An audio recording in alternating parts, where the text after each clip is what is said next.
چھینکنا، انسان کو چھینک آنا ویسے تو معمولی سی بات لگتی ہے، لیکن اللہ تعالیٰ کی ایک بہت بڑی نعمت ہے۔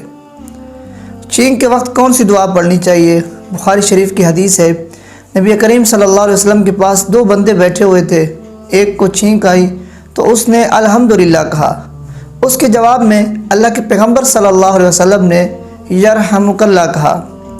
اسی طرح وہاں پر ایک دوسرے بندے کو چھینک آئی تو اس نے چھینک کے جواب میں الحمدللہ نہیں کہا، تو اس کے جواب میں بھی آپ صلی اللہ علیہ وسلم نے یرحمک اللہ نہیں کہا۔ اس سے یہ بات معلوم ہوئی جب کسی کو چھینک آئے اس کے جواب میں الحمدللہ کہنا چاہیے، اور جو آدمی الحمدللہ کہے اس کے جواب میں یرحمک اللہ کہا جائے۔ اگر چھینک آنے والا الحمدللہ نہ پڑھے تو اس کو یرحمک اللہ نہیں کہنا چاہیے،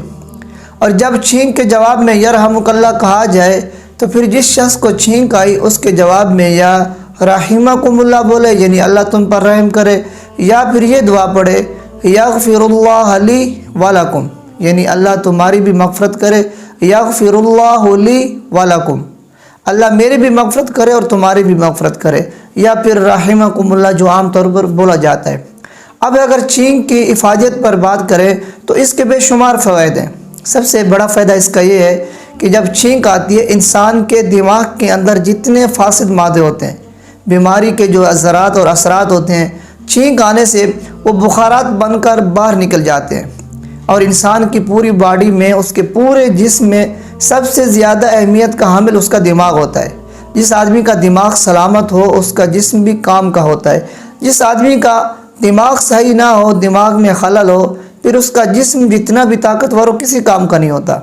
تو اس چھینک کا سب سے بڑا فائدہ یہ ہے، جب انسان کو چھینک آتی ہے تو اس کے دماغ کے اندر جتنے فاسد مادے، بیماری کے اثرات ہوتے ہیں، سارے نکل جاتے ہیں۔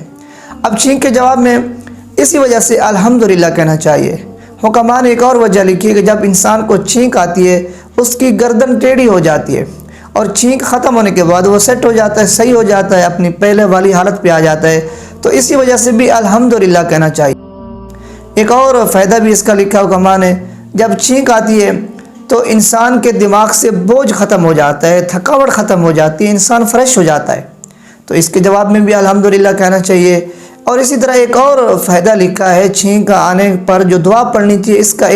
کی ایک اور حکمت یہ لکھی ہے،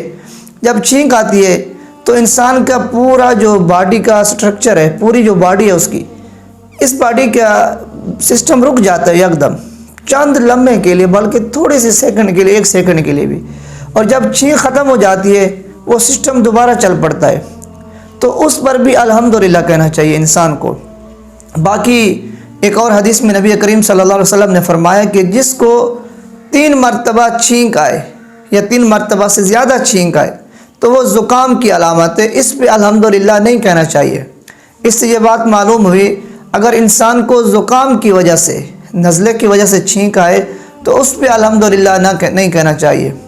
باقی چھینک کا جواب دینا چاہیے مسلمان کو، اس کے بدلے میں دعا دینی چاہیے۔ اور ایک اور حدیث میں فرمایا کہ جب انسان چھینک کے جواب میں الحمدللہ پڑھتا ہے تو اس کا یہ الحمدللہ کہنا شیطان پر بہت بھاری گزرتا ہے۔ اب آپ اندازہ لگائیں کہ یہ چھینک جس کو ہم معمولی سمجھتے ہیں، اللہ تعالیٰ کی کتنی بڑی نعمت ہے۔ اسی طرح بعض لوگ یہ غلطی کرتے ہیں، جب چھینک آتی ہے وہ چھینک کو روک لیتے ہیں۔ حکماء نے لکھا ہے جو آدمی چھینک کو روکتا ہے اس کا ڈائریکٹ جو اثر، براہ راست جو اثر پڑتا ہے، یا تو اس کے دل پر پڑتا ہے یا اس کے دماغ پر پڑتا ہے، اس سے دماغ کی شریانیں بھی پھٹ سکتی ہیں۔ تو ہمیں اللہ کی اس نعمت کا شکر ادا کرنا چاہیے جس سے ہمارے دماغ سے بوجھ ختم ہو جاتا ہے۔ واقعی اس دنیا میں اللہ تعالیٰ نے جتنی چیزیں بنائی ہیں وہ سب کی سب اپنا فائدہ ضرور رکھتی ہیں۔